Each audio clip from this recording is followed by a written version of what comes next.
हे guys, अस्सलाम वालेकुम। Welcome back to my channel ज़ुमज़ुम वर्ल्ड। कैसे हैं आप लोग सब? मैं उम्मीद करती हूँ कि आप सभी बहुत अच्छे होंगे और आप लोगों की दुआओं से माशाल्लाह मैं भी बहुत अच्छी हूँ। तो ये हो रहा है दोपहर का टाइम और आज हमारे घर में तेल ख़त्म हो गया था, तो उसका हमने भरपूर फ़ायदा उठाया। एक्चुअली मैं आपके जीजू से 3 दिन से कह रही हूँ कि तेल ले आओ, तेल ले आओ, तो वो भूल जाते हैं, थोड़ा-सा काम-धाम में बिज़ी हैं, तो फिर भूल जाते हैं। तो फिर हमने पापा जी को बोला कि पापा जी अब आप लंच कुछ मँगा दीजिए बाहर से, और बच्चों का भी मन रहता है और फिर बच्चों के साथ फिर बच्चों की माँ तो है ही ना। तो बस फिर मैंने पापा जी से बोला था कि पापा जी छोले भटूरे मंगा दीजिए। तो पापा ने पूछा था कितने? तो मैंने बोला 3 बहुत है, 2 मैं खा लूँगी, 1 बच्चे खा लेंगे। पापा ने कहा अच्छा, लेकिन पापा जी तो पापा जी हैं, उन्होंने प्रॉपर 4 ही मंगा दिए। और पता है अच्छा ही किया 4 मंगा दिए, क्योंकि 2 बच्चों ने खा लिए थे। मैं भी हैरान थी, लेकिन मैं कहीं न कहीं भूल जाती हूँ कि लिबा को ना फ्राइड खाना पसंद है। और पसंद क्यों है आप लोग समझ सकते हैं कि उनकी माँ को भी पसंद ही है। तो प्रेगनेंसी में भी मैंने मतलब खाया ही है, मतलब ऐसे नहीं खाया लिबा के टाइम पे, तो बल्कि इतनी ज़्यादा मेरी हालत ख़राब थी कि आप लोग बिलीव नहीं करेंगे, आपकी आंखों में आंसू आ जाएंगे आज भी वो बात सुन के कि मैंने लिबा के टाइम पे पूरी अपनी प्रेगनेंसी में आई थिंक 7-8 महीने तक रोटी नहीं खाई थी। तो आप लोग सोचेंगे कि रोटी नहीं खाई थी 7-8 महीने, तो फिर कैसे मैंने सर्वाइव किया? तो फिर बताती हूँ, दिल थाम के बैठिए। मैंने खाए थे पराठे। कहने का मतलब ये है कि रोटी या आटे की खुशबू से मुझे इतनी गंदी वाली फीलिंग होती थी कि मुझे वॉमिट हो जाती थी। मुझे रोटी बिल्कुल पसंद नहीं थी और इवन पराठा भी ऐसा कोई ख़ास पसंद नहीं था। बस ये था कि जीने के लिए मैं पराठा खा लेती थी, और वो भी कहती थी कि कोई ना कोई मेरे पास बैठो। जैसे कि मम्मा होती थी, रात का खाना वहाँ खा रहे तो मम्मा है, और अगर कभी वहाँ नहीं गई, तबीयत ज़्यादा ख़राब हो गई है तो यहाँ हूँ, तो इनसे कहती थी, जैसे ये लोग तो पहले खा लेते हैं ना बच्चे, और ये खा लेते हैं, और अगर मैं बाद में खा रही तो मैं इनसे कहती थी तो मेरे पास बैठे रहो। और मेरा ध्यान ना, मतलब वैसे भी कोई अच्छी बात तो करते नहीं। लड़ाई झगड़े की बात होती है, वो हर मियाँ बीवी में होती है, लड़ाई झगड़ा इन द सेंस नोक झोंक। तो मैंने कहा ऐसे ही नोक झोंक करते रहो, कुछ बहस वगैरह करते रहो, तो इस बहस में और दिमाग थोड़ा सा मेरा डाइवर्ट होगा तो मैं खाना खा लूँगी। तो ऐसे-ऐसे ट्रिक से मैं उस टाइम पे खाना खाया करती थी। बड़ा मुश्किल हो जाता है कि भैया सच में एक जान को इस दुनिया में लाना। सबसे पहली बात तो माँ जो वो 9 महीने झेलती है ना भाई साहब, झेला हुआ है तो इसीलिए पता है कि किन दौर से गुज़र चुके हैं हम लोग। और बस अल्लाह ने खैरियत से माशाल्लाह से 2 प्यारी-प्यारी बेटियों की माएँ बनाएँ, तो बस अल्लाह इन्हें ही नेकियाँ दे और माँ-बाप का फ़र्माबरदार बनाए, और क्या, और इनके नसीब अच्छे करे, क्योंकि हाँ, बेटियाँ होती हैं, सब अच्छा होता है। पहले भी मैंने यही बोला था कि मुझे बेटियाँ बहुत पसंद है, तो मेरी किसी बहन का कमेंट आया कि अपी बेटियाँ हों लेकिन नसीब अच्छा हो। तो जी हाँ, बेटियाँ हों तो नसीब अच्छा हो, और अल्लाह सबकी बेटियों के नसीब अच्छे करे। तो अब ये मैं बच्चों को खिला रही हूँ। फेस्टिव सीज़न आ चुका है और इस फेस्टिव सीज़न में ना कुछ मतलब मन में ना बटरफ्लाई सी उड़ती है, बहुत ज़्यादा अच्छा लगता है। हम लोग बहुत सारी चीज़ों की शॉपिंग करते हैं, जैसे कि कपड़े, ज्वेलरी, क्रैकर, स्वीट्स, मेकअप, ये सारी चीज़ें खरीदते हैं। अच्छा, इन सारी चीज़ों को खरीदने टाइम हम किन चीज़ों का ध्यान रखते हैं कि ये सारी चीज़ें नेचुरल हों, प्योर हों, बिल्कुल मतलब कोई भी इसमें मिलावट ना हो, सब कुछ अच्छा-अच्छा नेचुरल सा हो। तो जब हम इन सारी चीज़ों में नेचुरलिटी ढूँढते हैं, तो फिर हम अपने फेस की जो स्किन केयर होता है उसमें हम नेचुरल चीज़ें क्यों नहीं देखते, उसमें हम केमिकल बेस्ड चीज़ें क्यों यूज़ करते हैं? अच्छा, केमिकल बेस्ड चीज़ यूज़ करने से क्या होता है? केमिकल चीज़ों से मेरा मतलब है कि जैसे कि केमिकल प्रोडक्ट लाइक कोई मेकअप प्रोडक्ट खरीद लिया या कोई स्किन केयर खरीद लिया ताकि हम जल्दी से अच्छे दिखने लगें, तो उससे क्या होता है कि हमारी स्किन पे ना लॉन्ग टर्म में एक नेगेटिव इफेक्ट देखने को मिलता है। हमारी स्किन डल हो जाती है, ड्राई हो जाती है, बहुत अजीब सी, और बहुत जल्दी बुढ़ापा सा भी आने लगता है, ऐसा होता है। तो इन सारी चीज़ों से बचने के लिए मैं आप लोगों के लिए लेकर आई हूँ एक बहुत ही अच्छा और नेचुरल 100% नेचुरल प्रोडक्ट, और वो क्या है तो आप खुद ही देख लीजिए। तो भाई जिस नेचुरल प्रोडक्ट की मैं बात कर रही थी वो है ये नेचर श्योर का pores and marks premium facial oil. भाई इसका इफ़ेक्ट क्या है मैं आप लोगों को ऑलरेडी पहले भी बता चुकी हूँ, और इसे मैंने अपने स्किन केयर में रखा हुआ है। मैं इसको यूज़ करती हूँ, इसका जो इफ़ेक्ट है वो आप मेरी स्किन पे देखते ही हैं क्या जगमगाती है। तो चलो इसको डिटेल में बताती हूँ। Nature sure pores and marks premium facial oil 100% natural है और बहुत ज़्यादा इफेक्टिव भी है। तो चलिए अब बात करते हैं इसके बेनिफिट्स की। तो इसके बेनिफिट्स क्या क्या हैं? It helps to control pimple and skin disorder. जैसे हमारी स्किन कई बार पिंपल्स हो जाते हैं या पिंपल की वजह से अनइवन सी स्किन हो जाती है, तो उसको कंट्रोल करता है। Unclogs and fill in large skin pores and fine lines naturally. And इससे आप एक सनस्क्रीन की तरह भी यूज़ कर सकते हैं। यहाँ पर इसके सारे फ़ायदे लिख रखे हैं, आप लोग देख सकते हैं। अब प्राइस की बात करें तो प्राइस है इसका 480 रुपीज़ फॉर 30 ml प्रोडक्ट। अब बात करते हैं इसके इंग्रेडिएंट की। इसमें जो मेन इंग्रेडिएंट है वो है मोरिंगा ओलिफेरा। ये एक नेचुरल हर्ब है और आयुर्वेदा में इसका काफ़ी यूज़ किया जाता है। It has antioxidant and anti inflammatory properties. Moringa oleifera में अच्छी क्वांटिटी में vitamin A, C, calcium and potassium होता है। अच्छा, ये जो मोरिंगा ओलिफेरा है ना, ये आजकल इतना ट्रेंड में इन है, इसके इतने ज़्यादा फ़ायदे हैं स्किन के लिए भी और वेट लॉस के लिए भी। तो आजकल ना ज़्यादातर नेचुरल प्रोडक्ट में मोरिंगा ओलिफेरा का ही यूज़ किया जाता है। ऑयल को यूज़ करने से आपकी स्किन हाइड्रेट एंड स्मूथ हो जाती है, जो कि सच में हो जाती है। और अगर आपको डिज़ायर रिज़ल्ट चाहिए, बहुत अच्छा और बहुत लॉन्ग टर्म के लिए रिज़ल्ट चाहिए, तो भैया आपको लॉन्ग टर्म के लिए इसे यूज़ भी करना पड़ेगा। आप इसे अपने डेली रूटीन में शामिल कर सकते हैं। मैं अपने हाथ में आपको लिखा के दिखाती हूँ और साइड में मैं अपनी स्किन पे भी दिखा दूँगी कि मैं इसे किस तरह से यूज़ करती हूँ। इसके अलावा if you have any query regarding health, click the link in the description box and get free consultation of nature sure doctor. तो अगर आपको भी ये प्रोडक्ट चाहिए तो इसका लिंक डिस्क्रिप्शन बॉक्स में है, वहाँ से जाके भी आप इसे ले सकते हैं। इसके अलावा नेचर श्योर की ऑफिशियल वेबसाइट से भी ले सकते हैं।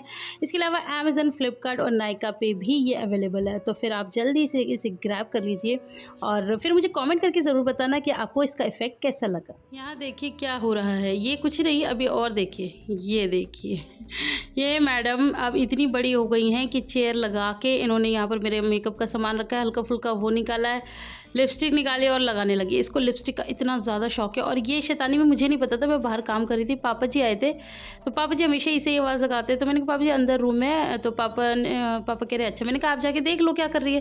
कह रहे जवाब नहीं दे रही। तो मैंने कहा आप देख लो। तो पापा ने बताया वो तो तेरी लिपस्टिक लगा रही है और अंदर बन गई है। तो ऐसे ऐसे ये बच्चे मुझे परेशान करते हैं, ना तो बड़ी कम है ना ये छोटी कम है। और अब मैं इसको बोल रही हूँ कि मारूँ, तो कह रही नहीं मम्मा मत मारो, मुझे मत मारो। तो इसको इतना ज़्यादा अच्छा लग रहा है, इसको लग रहा है ये पता नहीं कितनी ही ज़्यादा खूबसूरत लगती है। और ये बचपन है, बचपन की यादें बच्चों की यही होती है। हम लोग भी शायद ऐसे ही किया करते होंगे अपनी मम्मा के साथ। तो ये इनका बचपन है, लेट देम लिव। लगाऊंगी मैं तुम्हारी, क्यों करी शैतानी, क्यों करी इतनी शैतानी हैं? मारो, अब मैं आपको चप्पल से मारूं, मारो चप्पल से, अब करोगी? सॉरी बोलो दोनों हाथों से, उससे भी, उस हाथ से भी सॉरी बोलो। अब तो नहीं करोगी? हाथ जोड़ के बोलो, ऐसे हाथ जोड़ो, हाथ जोड़ के ऐसे बोलते ना मम्मा सॉरी। गंदी लड़की, आपकी शर्म आ रही हो, आपकी शर्म आ रही हो, आपकी शर्म आ रही है। ये इसके हाथ देखो, ये देखो, ये देखो हाथ रचाए इसने, ये गंदी। क्या क्या अभी बताऊं? तो इंतज़ार की घड़ियां हुई ख़त्म और मैं पहुंची थी मम्मा के पास। फाइनली मैं मम्मा से मिल पाई और मैं बहुत ज़्यादा खुश थी। तो मैं कहती थी अब जल्दी से आ जाओ, कुछ मत करो और मुझसे जल्दी से आके मिल लो। तो यहाँ पर मिलन हो रहा है दो माँ बेटियों का। और वैसे तो रिश्ता तो हमारा सास बहू का है, लेकिन प्यार माँ बेटियों के जैसा ही है। और इससे मुझे एक कमेंट याद आया, किसी ने मुझे लिख के भेजा था कि चापलूस, आप ना चापलूसी करती हो। तो मैं समझ सकती हूँ उनकी भी फीलिंग, क्योंकि आजकल का ना दौर ही ऐसा है। आजकल का दौर ये है कि जो बहुएं होती हैं वो नहीं करती इतना प्यार, प्यार तो दूर की बात है, एक रिस्पेक्ट, एक मान जो होता है वो भी नहीं करती हैं। अब ऐसे दौर में अगर कोई बहू अपने सास ससुर से इतना प्यार करे तो शायद वो लोगों को हज़म नहीं होता होगा। तो उन लोगों को जिनको मतलब जो खुद ऐसे होते हैं, लेकिन काफ़ी मेरे बहुत अच्छे सब्सक्राइबर्स हैं जो मुझे बहुत ज़्यादा प्यार देते हैं और इन बातों को अप्रिशिएट भी करते हैं। और कहते हैं ना सच्चा प्यार दिल से और नज़रों से बयान हो जाता है, और मेरी आंखों में मेरे माँ बाप के लिए प्यार दिखता है।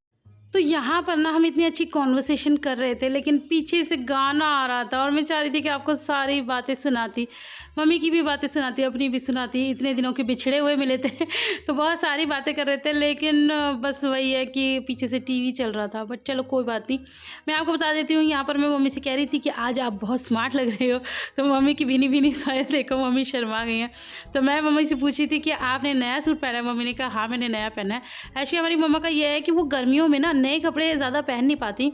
वो ये कहती है मैं ना मतलब घिसे-पिटे जो कपड़े होते हैं ना वो पहनना पसंद करती हूँ। और जैसे ये अब आती हुई सर्दी या जाती हुई सर्दी होती है ना, इसमें ये पहन लेते हैं। हालाँकि ये है कॉटन ही, लेकिन ये नया है, तो फिर वो अभी इसे पहन के ना थोड़ा-सा घिस लेंगी, और जब वो आगे नेक्स्ट टाइम गर्मियाँ आएँगी तब वो इसे पहनेंगी, मतलब ज़्यादा गर्मी में। ऐसा हमारे मम्मा का लॉजिक है।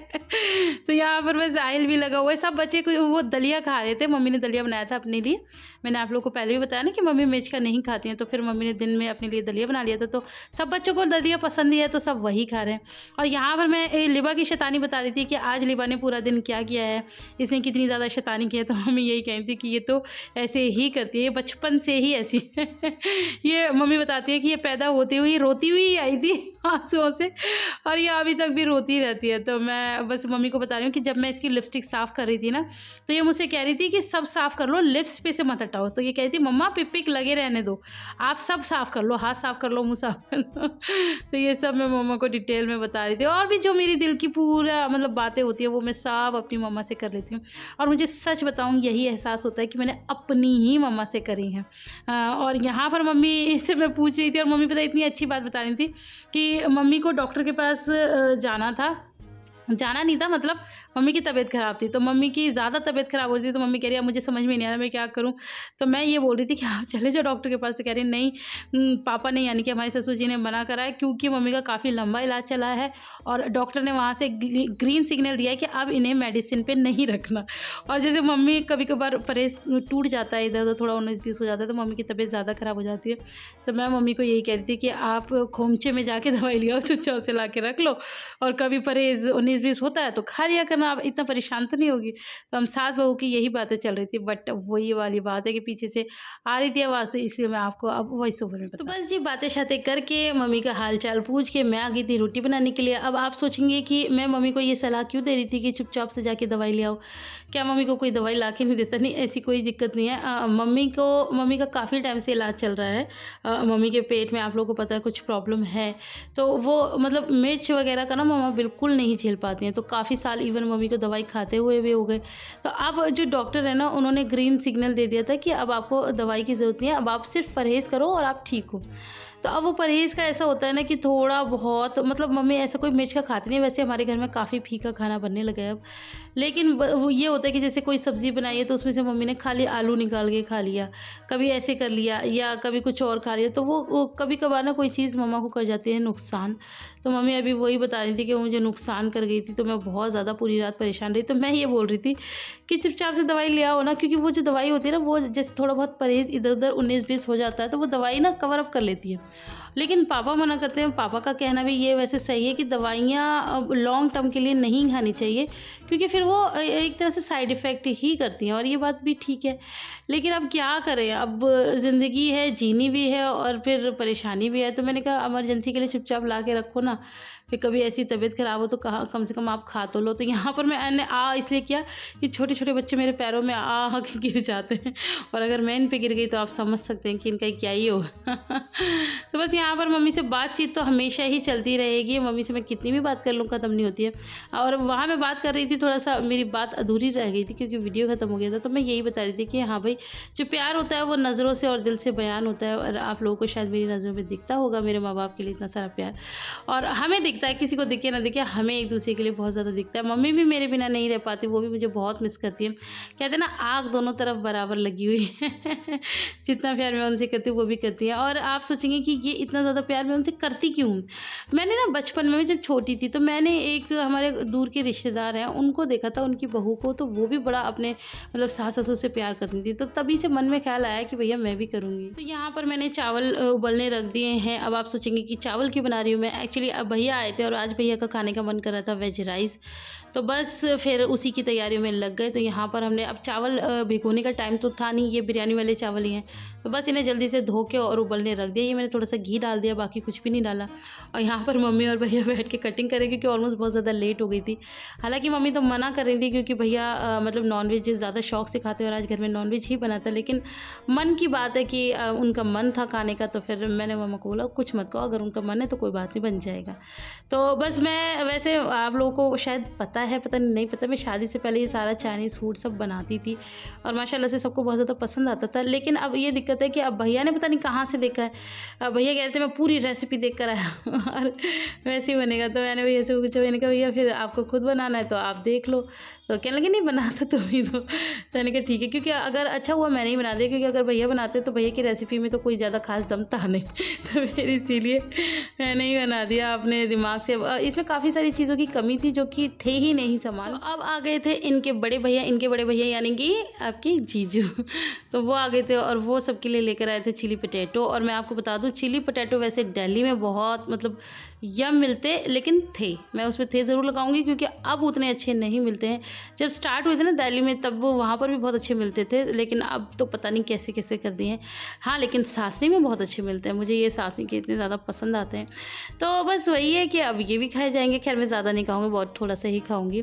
तो बस यहाँ पर बाजी निकाले, बाजी मुझसे कहती थी भाभी आप ही निकालो, वैसे भी घर में कोई भी चीज़ आती है तो मैं ही निकालती हूँ, लेकिन मैं कहती थी कि नहीं आज आप निकालो, मैं शूट करूँगी तो कह रही थी अच्छा। तो बस थोड़ा थोड़ा सा खा लेंगे, वैसे भी सबने खाना खा लिया ऑलमोस्ट। तो मम्मी यही कह रही थी तुम लोग आधी आधी रात को चीज़ें लेकर आ रहे हो और आधी आधी रात को पता नहीं क्या क्या तुम लोग करवा रहे हो। तो फिर बस ऐसे ही है, फैमिली में ऐसे ही होता है, कभी किसी का कुछ मन और कभी किसी का कुछ मन करता है। तो ठीक है, यहाँ पर मैंने दोनों भाइयों को खाना दे दिया है। आप कहेंगे कि भैया तो वो लाए थे फ्राइड राइस, हाँ तो वो भी बनेंगे, वो अब मैं बनाने जा रही हूँ। उससे पहले फिर ये था कि खाना खा लो, ये तो खैर खाएंगे ही नहीं, थोड़े बहुत चखेंगे, लेकिन भैया का मन था तो ये था कि पहले खाना खा लो फिर उसके बाद फ्राइड राइस खाने हैं। तो बस आज हमारे घर में बना था नॉनवेज और ये यही कहते कह रहे हर टाइम कैमरा लेके शुरू हो जाते हैं। तो बस यहाँ पर मेरा बाबू खड़ा है और जब भी मैं अपना कैमरा ऑन करती हूँ ना, मेरा आयल ऐसे ही भोला सा मुँह बना के देखता है और इसको ये पता है कि ये कुछ करती तो है, ये हमें शूट तो करती है, कुछ तो है इसके हाथ में तो बड़ी अच्छी अच्छी शक्लें भी बनाते हैं और हंस के भी दिखाते हैं, माशाल्लाह बहुत ज़्यादा प्यारा लगता है। तो आप लोग भी माशाल्लाह ज़रूर कहना। तो बस मम्मा को ये मतलब मोमेंट बहुत ज़्यादा अच्छा लगता है, तो मम्मा यही कह रही थी कि हम ये जब दोनों भाई आपस में बैठा करें तो इनकी वीडियो ज़रूर बनाया कर। हालांकि ये थोड़ा सा टिर करते हैं बट चलो कोई नहीं, मम्मा का हुक्म है ना, तो मम्मा का हुक्म तो सर आँखों तो अच्छा लगता भी है वैसे। बस जी यहाँ पर हमारे फ्राइड राइस बन के हो गए हैं रेडी। और अब आप सोचेंगे कि अभी आपने रेसिपी तो दी नहीं, रेसिपी तो मैंने शूट की है, लेकिन ना थोड़ा सा कुछ गड़बड़ हुई है। गड़बड़ ये हुई है, मेरा फ़ोन हुआ है हैंग। फ़ोन जैसे ज़्यादा स्टीम के आसपास होता है ना तो बहुत ज़्यादा देर तक यूज़ होता है तो वो हैंग हो जाता है थोड़ा सा। तो खैर बहरहाल आप इनकी शक्ल देख लीजिए और मैं आपके साथ इसकी रेसिपी भी शेयर कर दूँगी, लेकिन वो मैं अलग से करूँगी क्योंकि फिर मेरे पास कमेंट ये आते हैं कि अभी आपकी जो रेसिपी होती है ना, होती तो बहुत अच्छी है, लेकिन जब हमें कुछ बनाने चलते ना हम ढूंढते हमें नहीं मिलती। उसका रीज़न भी यही होता है क्योंकि मैं टाइटल में रेसिपी डालती ही नहीं हूँ। मैं टाइटल में अब उस वीडियो के अकॉर्डिंग कुछ भी डाल देती हूँ, तो रेसिपी ढूंढना वाकई में ऐसा हो जाएगा जैसे समुद्र में से सुई निकालने की तरह। तो मैं अब कोशिश, पहले भी मैंने आप लोगों से कहा था, लेकिन कई बार होता है कि नहीं हो पाता, लेकिन मैं कोशिश करा करूँगी कि अगर कोई ऐसी अच्छी चीज़ है या कुछ ऐसा है डिफरेंट है तो मैं उसकी रेसिपी आप लोगों के साथ अलग से शेयर कर दिया करूँ। और बाकी नॉर्मल जो खाना है वो तो चलो चलता रहता है व्लॉग के साथ ही। तो बस आज की वीडियो में इतना ही। वीडियो आप लोगों को पसंद आए तो ढेर सारा लाइक कर देना, फ्रेंड्स और फैमिली के साथ शेयर कर देना। रेसिपी बहुत जल्दी शेयर करूँगी, लेकिन मैं आपको उससे पहले बता दूँ कि मेरे पास बहुत सारा सामान नहीं था, बहुत कम सामान में मैंने इस तरह से बना दिया था। तो फिर अब आप लोग देख लेना, मैं आपके साथ ज़रूर शेयर करूँगी कि मैंने बनाया कैसे था। और यहाँ पर इन बच्चों का चल रहा है मिठाई का टाइम। एक्चुअली आयरा खा रही थी, तो आयरा जो खाएगी वो सारे खाएंगे ही, चाहे कुछ भी आयरा खाया वो सबको खाना है। बच्चों में होता ही है थोड़ा सा कंपटीशन। तो बस हम लोग बच्चों को देख के एंजॉय कर रहे हैं, बच्चों के साथ अच्छा लगता है, इनकी यही मस्तियाँ तो अच्छी लगती हैं। तो जी आज की वीडियो में इतने ही। वीडियो आप लोग को पसंद आए तो ढेर सारा लाइक कर देना। आप लोग लाइक करना भूल जाते हैं मैं देखती हूँ कि व्यूज़ तो अच्छे आते हैं, लेकिन आप लोग लाइक नहीं कर पाते हैं, भूल जाते हैं। तो आप एक काम कीजिए, अभी स्टॉप कीजिए, अभी ही लाइक कीजिए, क्योंकि लाइक करने से हमें मोटिवेशन मिलता है, ऐसा लगता है कि हमारी मेहनत सफल हो गई। तो बस बंदा इतनी मेहनत करता है तो एक लाइक की उम्मीद तो कर सकता है ना, तो आप अब भी फ़ौरन लाइक कर दीजिए। चलिए मैं आपसे मिलती हूँ इंशाल्लाह अपनी नेक्स्ट वीडियो में। और ये देखो आहिल बाबा को कुछ अलग ही करना है तो अभी हम जाएँगे ना तो हमारा आहिल बाबा हमें माम भी करेगा। और ये पता बाहर तक छोड़ने आता है, ये थोड़ा-सा घुमक्कड़ टाइप में है, इसको ऐसा लगता है इसको बाहर घुमाने ले चलो, तो हमें पूरा बाहर तक छोड़ने आता है। तो चलो अल्लाह हाफ़िज़।